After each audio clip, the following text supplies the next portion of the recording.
Wait. Car కొనాలనుకుంటున్నారా? అయితే ఈ video తప్పకుండా చూడండి. మీరు $22,000 కార్ కొనాలనుకుంటే దాని ఆన్ రోడ్ వాల్యూ వచ్చేసి $33,000 500 అవుతుంది.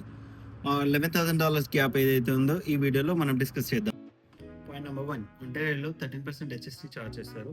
సో $22,000కి 13% హెచ్ఎస్టీ క్యాలిక్యులేట్ చేస్తే $2,860 అవుతుంది. Point number 2, $300 to $500 dealership admin fees ఇస్తారు. పాయింట్ నెంబర్ 3 వచ్చేసి $100 to $200 సేఫ్టీ ఇన్స్పెక్షన్ ఛార్జ్ చేస్తారు. Point number 4, the final one, interest rate.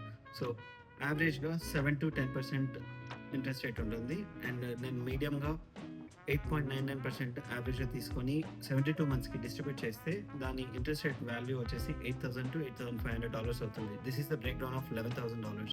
Me experience ఏంటో కింద కామెంట్ సెక్షన్లో చెప్పండి, అక్కడ డిస్కస్ చేద్దాం. అండ్ ఈ వీడియోని మీ ఫ్రెండ్స్ అండ్ ఫ్యామిలీకి తప్పకుండా షేర్ చేయండి. నెక్స్ట్ వీడియోలో వచ్చేసి కార్ యొక్క ఇన్సూరెన్స్ ఎట్లా క్యాలిక్యులేట్ చేస్తారో డిస్కస్ చేద్దాం.